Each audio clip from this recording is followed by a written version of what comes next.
Welcome to my game. I'm going to share this game because I played my brains out on TF. Did basically everything. I was the engage, setup, appeal, the carry as well. And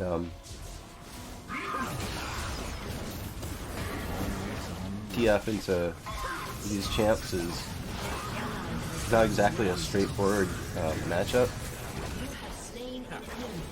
You see that they can jump at me pretty much any time and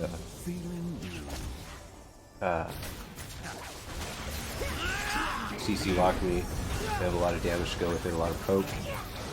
So how do I maintain my assertiveness, my control over the game? That's an accumulation of a lot of lessons, but I'll try to cover a couple of them here. So you see what I'm doing here. You know, I'm just pushing with the wave, and I stand in this spot near the heal. It's like a power play spot for some reason. A lot of people don't really understand this, but if you stand there and zone them off of the heal, it not only, you know, prevents them from recovering from your trades, obviously. There's just something about the geometry of that spot that makes it really difficult for enemies to land skill shots on you. You can dodge them out and then retaliate, as long as you know how to quick, you know, to walk out of their skill shots. So that was a really, really fast sequence there.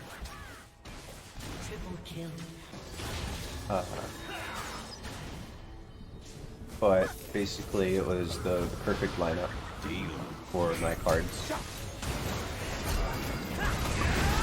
There you go, Rapun's doing some pretty good damage. Only giving a quick boost out of harm's way. Tower's about to die. Grab that shit. Q behind me. Nope, just kidding. I wanted to DPS down the Katarina, but I overestimated how much damage my team was going to deal there. Double kill. I could have queued behind me for probably a double kill. Alright, that's a really risky engage by him. If I do this, I get the free double. Not really free, I had to work for it. Off my newly purchased stopwatch. Alright. Here comes Kane, and I fuck up my flash. I was just a split second too late.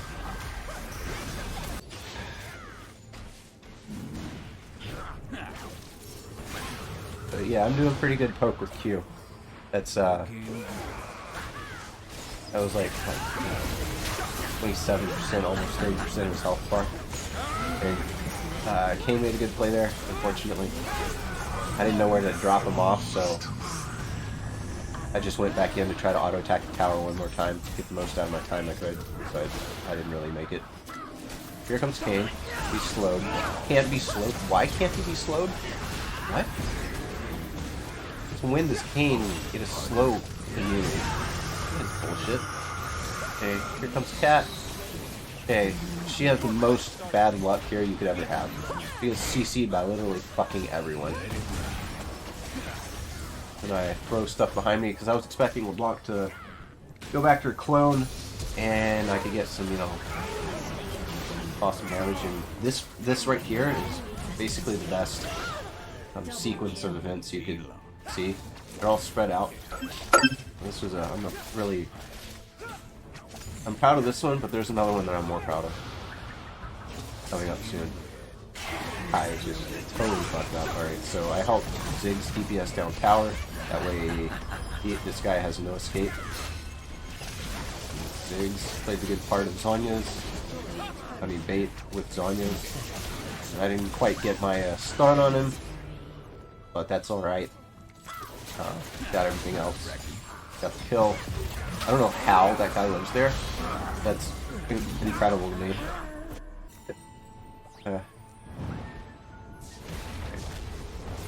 So watch this. I dodge the knock-up. I clear the wave, and then Gianna shields the turret to bait in the fucking LeBlanc, who really thought she was going to 1v1 a turret. Alright. LeBlanc's sad. Alright, so... I don't do a great job here, but I do Zhonya's before you can ult me. And then I get hit.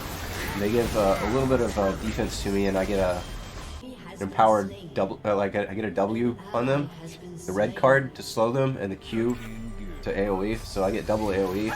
That really fucks with them.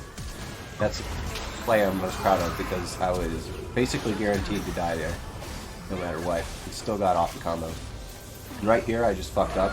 My Q was up, and I held it because I thought I could auto attack her to death.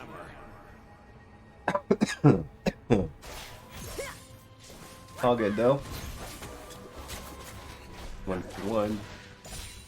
Varus is so scared of me. So I get that.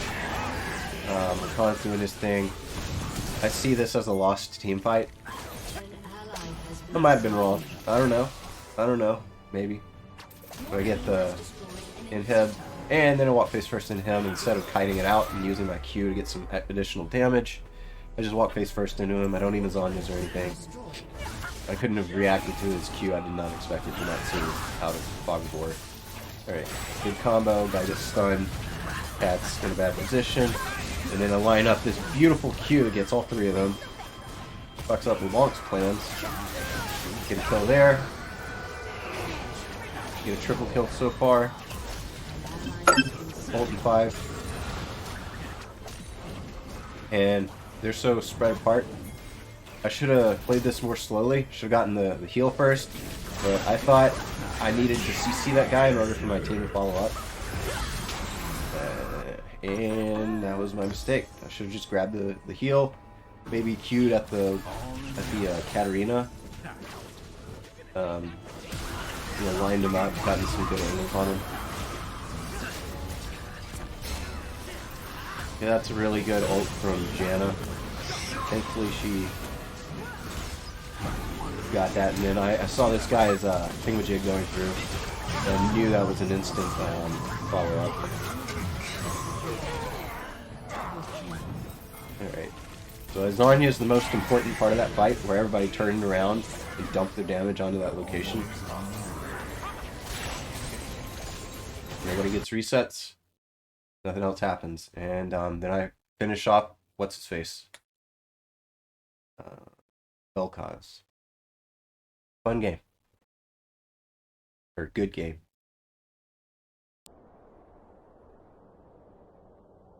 So this is the post-game screen, and as you can see, this is the kill distribution. A lot of gold. Go look at the graphs. So yes, I did hard carry. And their Kane was very annoying. Their LeBlanc was an idiot. What else is there? Not much. Just so happens I carried. Total damage, magic damage, true damage, always bring ignite, magic damage dealt, true damage dealt, total damage to turrets, total damage to objectives, healing done, ally healing, ally shielding, 9,885 damage taken. And yeah, I mean, like, if you have like the least damage taken on your team, you're probably doing something wrong. Physical damage taken, magic damage taken, true damage taken, self-mitigated damage, gold earned, 16k. That's about 3k more than anyone on the enemy team. Minions killed. I did that for mana, but the extra gold doesn't hurt. Runes, Arcane Comet, Mana Flow, Absolute Focus, Gathering Storm. These two are really strong because when you're full health, after you die, you come back, you're full health. Your poke is that much better. It only gives like I think it was 30 AP or 20 AP, something like that. Eyeball collection bonus is 30 AP, so imagine that's 20 at the low end. Plus 30 is 50. And Ultimate Hunter on TF, it's kind of useless, but the other options weren't that good either. I didn't really use items or items with cooldowns. I don't know, Zanya's. What else is there? Luden's Tempest. That one does have a cooldown, 10-second cooldown. Doesn't make that much of a difference. And I started Guardian's Orb. Because you always start with one of the starter items. It's very rare that you don't do that. These items are tailor-made to give you everything you need, more or less. Plus, you have the option of buying another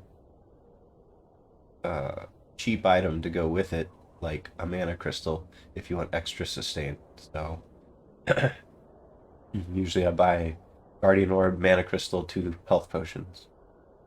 Dasher's Tooth, I did this because I wanted my, I wanted to be able to DPS the Kane down, since my team wasn't really up to the task. Look at Ziggs, he does nothing. Throws a Q and runs. Throws an E and runs. This guy had the most tank-busting DPS on our team, besides me. Rakan did a surprisingly large amount of damage.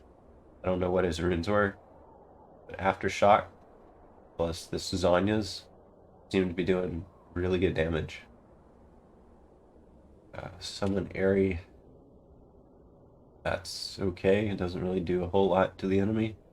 Guess it's beneficial for her to just throw a shield on someone and call it a day. Even though I generally frown upon that.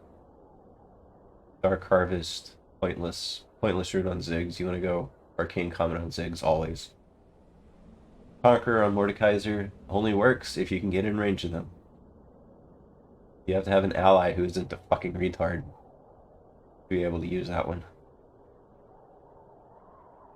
So yeah, he got lucky, but I did all the work, all the setup. Rakan did a lot of setup too, and otherwise he would have been screwed. And Janna got an S- for playing. I don't know what this score indicates for a Janna. All she did was really stand there and click shield on people and poke with Q, which is helpful. But Janna's all about being up in their face and auto-attacking them and forcing them to retaliate into her shield. And then you throw W on them, and that pokes them for pretty good damage. And it even sets up play if the person is a tank who's overextended, and everybody can just walk up and dump their damage onto the tank.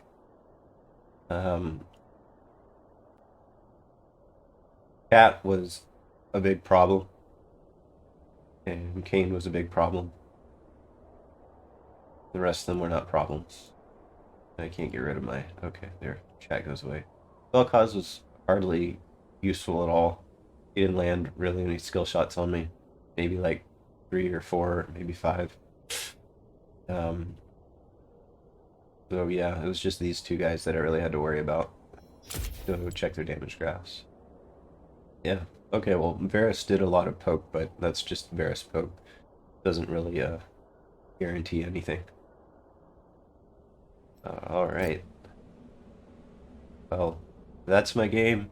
Hope you learned something. Hope it was eye-opening to see how TF can use his positioning to force the enemies into really weird angles where his Qs hit them. At it hits multiple enemies. Um, but yeah, uh, let me know what you thought. Hit the like button and share it with your friends. And send this to Dopa if you know him. I'm assuming some of you out there know him.